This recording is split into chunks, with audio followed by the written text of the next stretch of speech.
Welcome to the Providence College Podcast. I'm your host, Stacia Walmsley.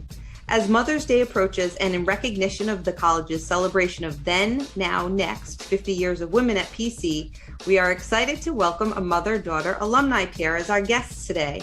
Maryanne Knott is a member of class of 1976, and Maura Scarboro is here as a member of the class of 2011. So Maryanne, Maura, thank you so much for joining us. Thank you, Stacia. Very nice to be here. Thanks for having us.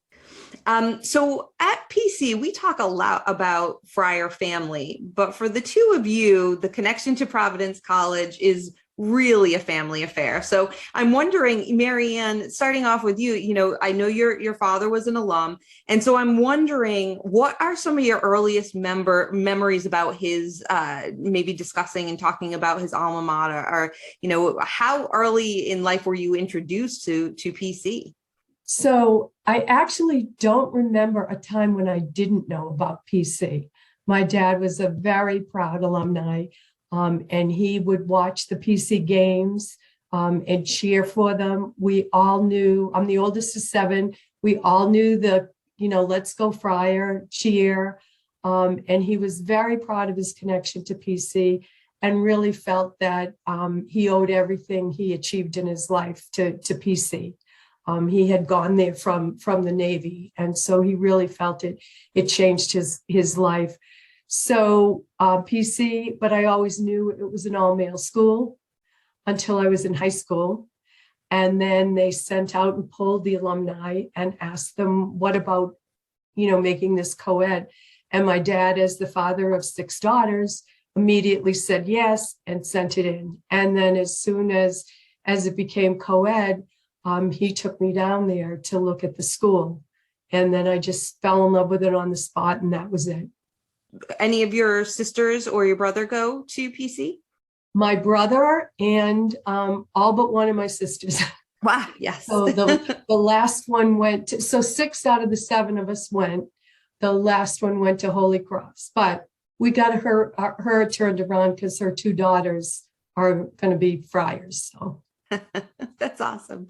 And so, Maura, I'm wondering if you remember early on, especially with aunts and your uncle and your granddad, thinking about Providence College, did you know that this was something you were interested in going there, or did you have a moment of thinking you might rebel and kind of break the chain? It's funny you say that. I definitely had a rebel spirit. That was always my persona. So I was adamantly convinced it would not be the right fit for me until I went and saw the campus, saw other campuses to compare. And I just knew that was the place I belonged, that it just fit what I had pictured in my mind. And I tell the same to anybody going to look at any campus. Can you picture yourself there? Because that's what really turned it around for me. I could picture myself there and happily remained on campus for 4 years and didn't want to be anywhere else. So what did PC do to meet your expectations, Maura? So what are some of the things you did to get involved either academically or outside the classroom? For me, the feel of the campus where I had a lot of options for classes, extracurriculars, but the campus itself wasn't overwhelming, where I could navigate it within a day. I had friends at a school that the joke would be by the end of your 4 years, you hoped to reach 4 points of the campus. And I couldn't imagine that. I wanted more of a family feeling. So I was really excited to have that at PC. And in terms of the classes, I had ideas. I was actually in high school, I wanted to be a wedding planner. That was what I thought I wanted to be. Applied for business majors to go that way.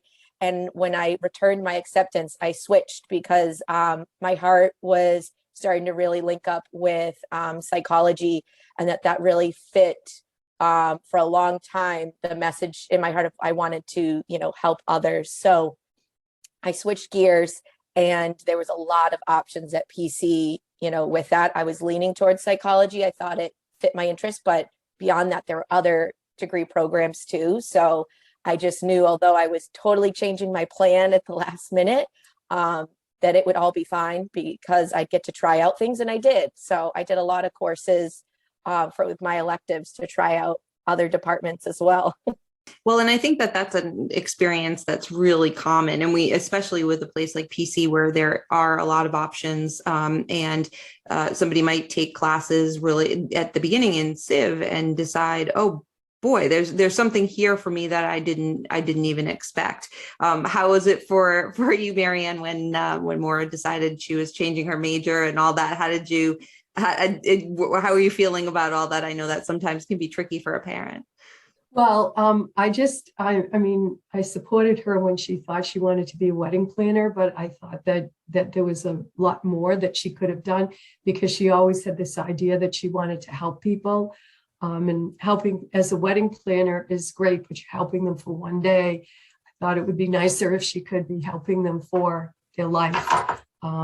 So I was really happy when she was going to go there. But I had to, she mentioned she had a rebellious spirit. I had to make sure that I didn't push it too hard, because then she would go who knows where.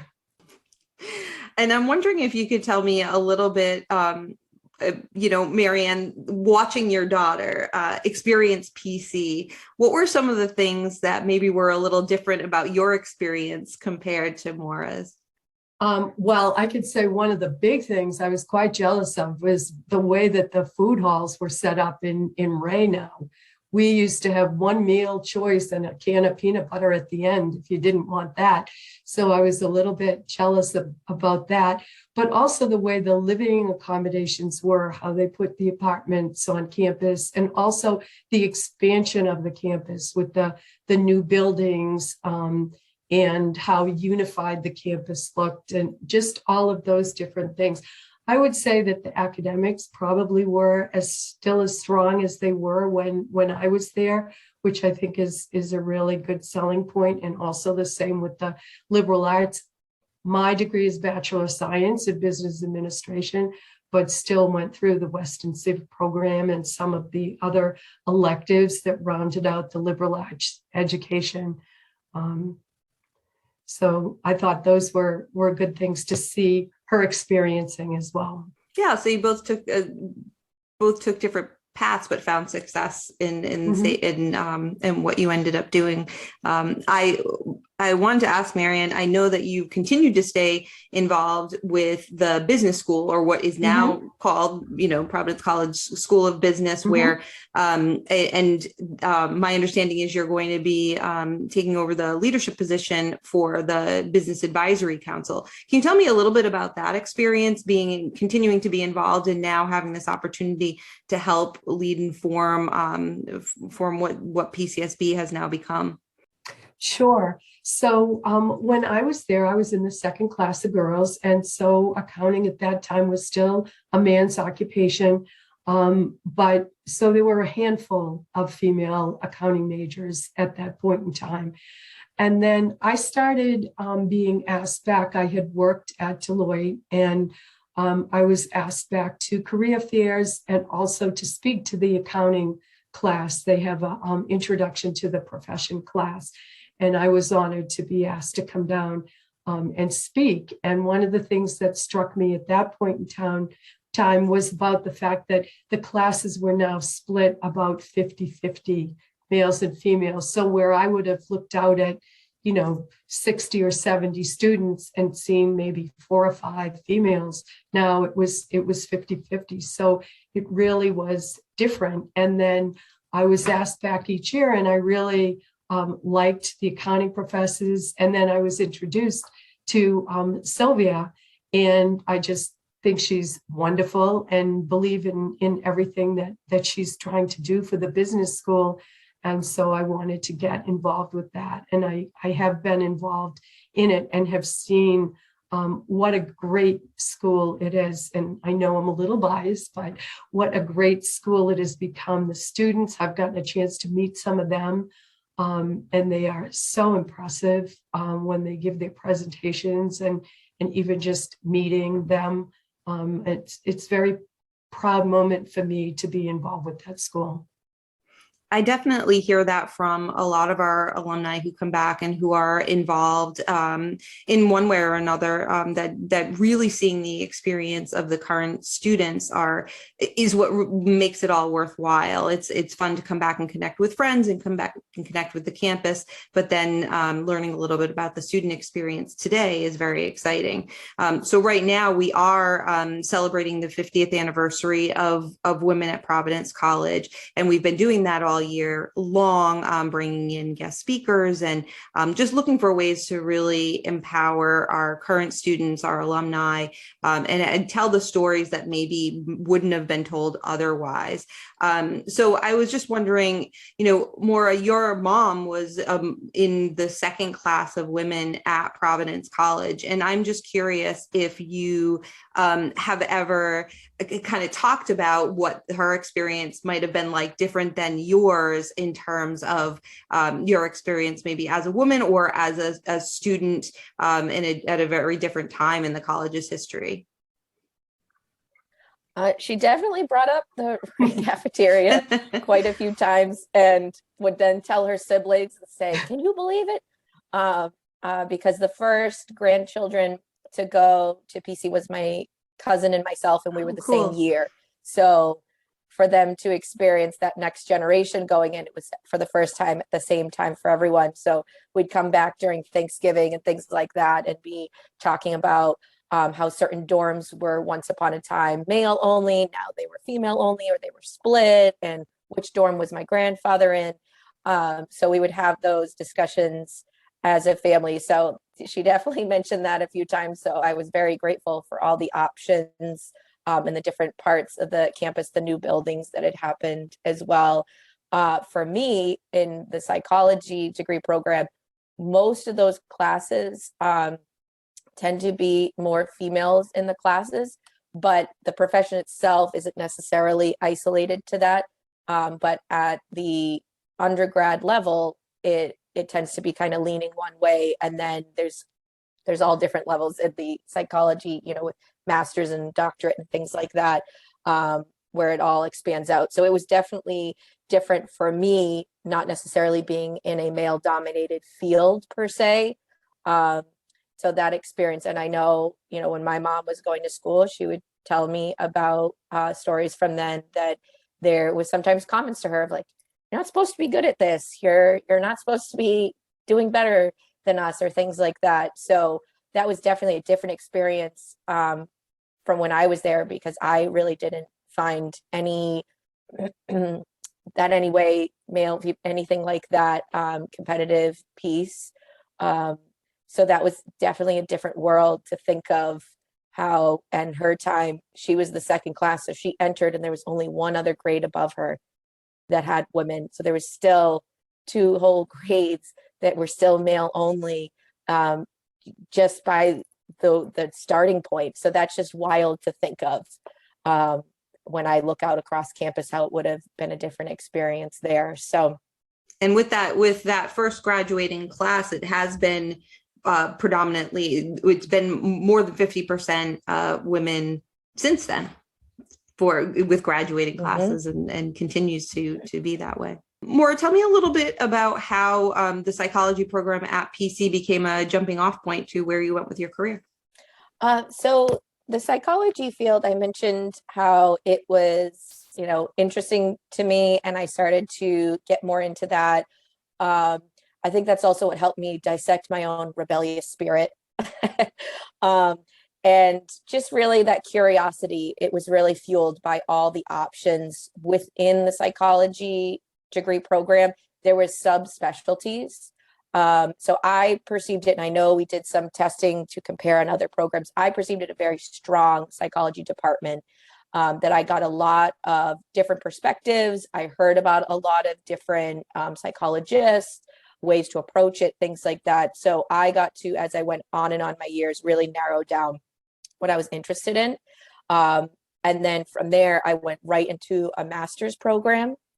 And so I'm a board certified behavior analyst and a licensed mental health counselor. So I still couldn't make up my mind on one. I decided to double down and do 2 things, which are 2 competing sciences in some regard and just bring them together. So I am a behavior analyst for a public school. So, one of the reasons why I'm special and my district wanted to work with me was that I have the mental health side. I have that background from psychology, and can really, hone in on, mental health and behavior. There's a big fusion between the two.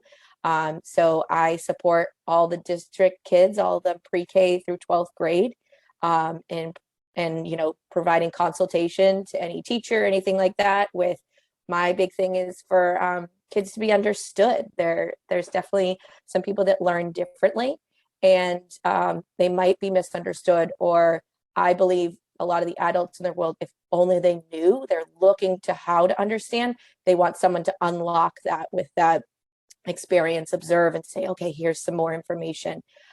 So definitely starting from high school, where my interest was peaked in those classes, and jumping right in at PC and going forward, that was really fueled by all the options. And I actually really zoned in on the brain at PC was my interest. And I had great professors there. Dr. Gilmet was great with really honing in on that interest. And I loved, diagnoses and all those things. So it just made sense that I ended up with my 2 certifications that I did. And I'm excited to help others with it. So every day's a new day.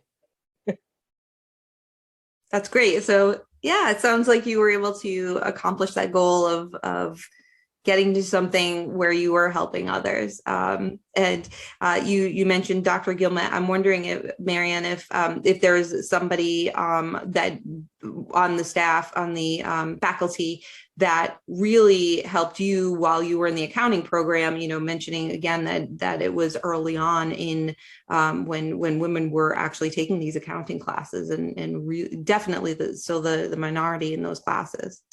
Yes. So for in accounting, one of the nicest people you would ever meet, and I know he recently passed away, was Gus Cote. And he was very, very welcoming. And actually being in there, like I said, there was a handful of women, but it didn't really occur to me that I was doing anything different, because they were so welcoming. And they made it seem like it was normal. Some of the students, as Maura said, would tease me and say I shouldn't be getting such good grades. But anyway, he was very good. It was until after I left PC and actually entered into public accounting that I realized that it was something different, because I'd go to a firm and I'd be like the second woman they ever hired, or the third one, or very early on like that. And that's when it struck me that it had been different, but I wasn't made to feel different when I was at PC.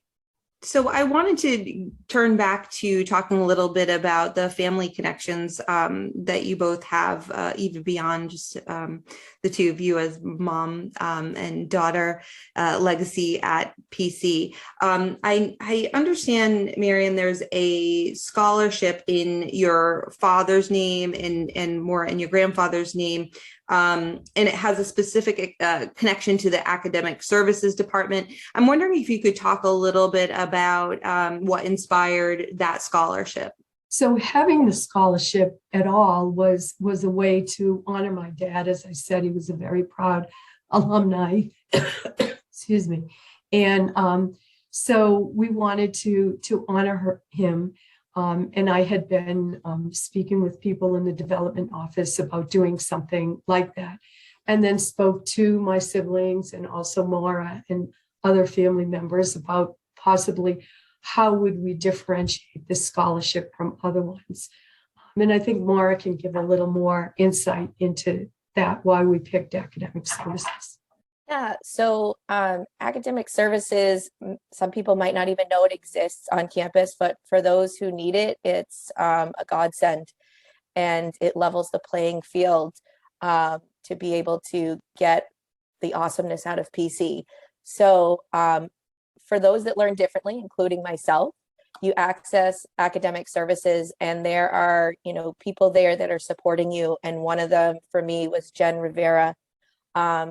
And she just has helped countless students. I even sent a family friend her direction when I was, graduated, and I would get, notes and letters from that family saying that the only reason it was possible for their son to go to PC, which was his dream, was because of her. So it's just such a powerful thing. And like I said, if you don't know about it, you don't need it. You might not even know it exists. And it's important for those to support those that learn differently. And as I mentioned, that's what I, do professionally every day as well. So I was grateful that my family, they wanted to do something in my grandfather's honor, but in terms of how to differentiate it, they were open to my suggestions, and thinking of that could be really powerful for someone who needed that support. What a wonderful combination of family interests and efforts to make that happen. You said that you have a different way of learning. Are you comfortable sharing what that might be about? Yeah, sure. So I have ADHD, and I also have like a processing speed piece to it. So when it came to reading, for example, like Civ courses, there's a lot of reading. That's really dense, but in terms of understanding a concept spoken out loud and giving it back to you, I excel. So it's a differentiated there. So those supports exist to help you out. And I actually was on some disability panels with a number of people representing different disabilities to talk about what that looks like, what that experience is like. Those were for students that were becoming special education teachers at PC. So we really got interconnected, which was great. But yeah, so for myself, looking at my performance, when I say level the playing field, I'm a very high performer, but the way I do it might be differently. So to unlock that access might be in a different way. And then once I do that, probably going to do better than you. I say that as a joke, but it's hard for people to understand if they are not familiar with it. But in terms of, academic services, Jen Rivera, though, the people there, they get it. And they absolutely support you in advocating for yourself and also normalizing, because you have to produce a letter to each professor to say that you have this difference. You don't have to say what the difference is, but you have to say your accommodations. And that can be a nerve-wracking moment of, here I go again. I have to, out myself. But they were just so great, and they would do the advocacy work for you, submit that letter. But if there was any questions, they're the ones taking care of it. They're the ones, working out any of those barriers for you. And I actually, taking notes was not one of my difficulties. So I ended up being a note taker for other people there. I'd never know who was receiving my notes because it's confidential, but I know I'd take my notes, I'd go and copy them on the due date and things like that. So it's funny how that all comes full circle, how mine looks different, but someone else was helping me, like the audiobooks were helping me. So yeah, it's a really special place. I know some students might have gone there for maybe like writing support, just have someone read their essay, things like that, but there's so much there. And it depends on what you need. And so yeah, it's really awesome. And I'm so glad that we got to differentiate it for that, because it was special to me. I know it was special to a lot of people, even more than me. I know that there's people that got a lot more support than I did. So I just I'm so excited to give back to that place, those students that learn differently, and everyone chips away and gets more understood and gets to level the playing field and get everything they can out of PC.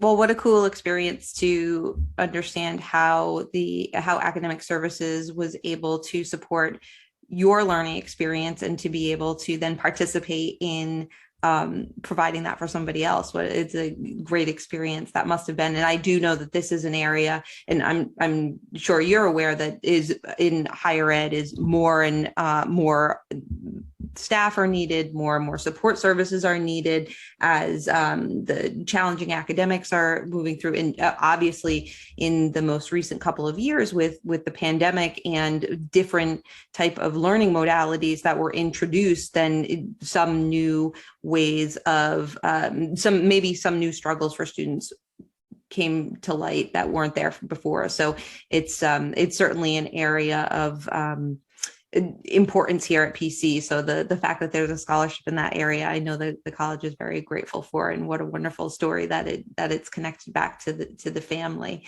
Right before we jumped on the podcast, Maryanne, you were telling me that in addition to you and Maura, within the family, you have a number 14 of the number 14 is coming into Providence College this fall. Is that what you said? That's correct. Number 14. That's amazing.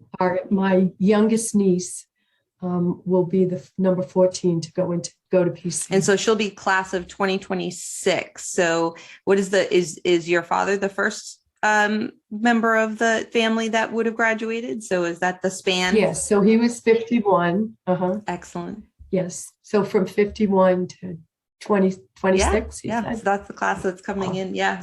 That's exciting. From 1972 through 1986, there was at least one Doherty, if not multiple Dohertys, on the PC campus. The last sister that went there graduated in 86. So that's a 14-year time span where there was always at least one of us there. And it sounded like there was some overlap too with some cousins. Oh yes, there was overlap. So I was there, and my sister's 2 years behind me.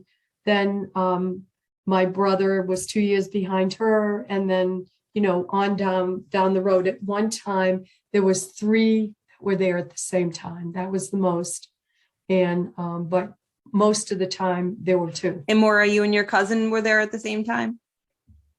Yeah, so my cousin and I were the same year. And then we have another cousin who was 2 years behind us. So at one point there was 3 of us on the campus at the same time.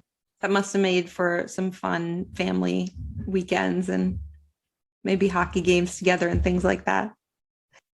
One thing I wanted to tell you, one fun Friar spirit piece that our family does, for example, that cousin, one of my cousins just was married this summer, and we do it at every wedding, is we gather a Providence College banner and we have the DJ announce Providence College photo is going to happen, and they say the meeting spot, and we all get out there, and anyone that went to Providence College comes out for the group photo. The photographer takes it. It's also fun to see. There's always a few guests in the mix as well. That went to PC as well. So we usually get this huge crowd in front of this flag. And it's also kind of fun because sometimes I hear other people when it's happening going, oh, well, what about this school? And what about that school? No, sorry, they're not getting a photo. It's only this one. So that's a fun, tradition we have, and we know it's coming every wedding pretty much. So we'll even be talking about it during the ceremony. Hey, do we know when the PC picture is going to happen? Oh, I'm sure they'll announce it. So that's a fun thing we do. That's so great. I'm wondering, I have a question that I know many of us had a wonderful spring rooting on the Friars, and very excited about how the basketball team did. And I'm wondering if that is part of your connection to the college as well, and that if your family gets together and watches the games, and what that kind of family Friar spirit is like. Well, we haven't gotten together and watched the games, but there's always texts going around about supporting the team. And actually, my family has gotten in quite a bit to the hockey as well. Big hockey fans. So we're very interested in the PC hockey and going to the different games. And having won a national championship within the last few years, that was quite an exciting moment for sure. That was an exciting moment. So I just had one last question for the both of you. And again, right before we started, I heard that that you have maybe a future friar in the family, Maura, that you have a 1-year-old. But I'm curious, what are you all doing for Mother's Day? Oh, that's a great question. I guess I'm not used to it applies to me as well. Um, Mom, what are we doing? That's a great question because we just had Easter, which was really, really nice. We had Maura sponsored a nice brunch, and we got to spend time with her and my son-in-law and granddaughter, and my son-in-law's parents. And it was just a really nice, relaxing time. When my mom was still alive, we would all get together. But she passed away kind of early into COVID. So we haven't gotten back into the cycle of everybody getting together. We have a pretty big family with 6 siblings of mine. Everybody's married. There were 20 grandchildren. I think now there's probably close to 20 great grandchildren. So very big family affairs. And so we're also getting used to having smaller celebrations as well. So I guess that's a long answer to say we really haven't planned Mother's Day yet, but we know it will be nice. Well, wonderful. I'm sure whatever you do, it will be a lovely time, and there'll probably be some Friar chatter, knowing all the connections. Mm-hmm. But we're really glad that you're part of our Friar family, and whatever you are planning for Mother's Day, I hope it's a wonderful one for both of you. So thank you so much for being on the PC podcast. Thank you. Thanks for having us, Stacia. Thanks again to Maryanne and Maura, and happy Mother's Day to all the moms in our Friar family. For the Providence College podcast, I'm your host, Stacia Walmsley, along with producer Chris Judge. If you like what you hear, please subscribe to the PC podcast and review and share with others. Thank you for listening.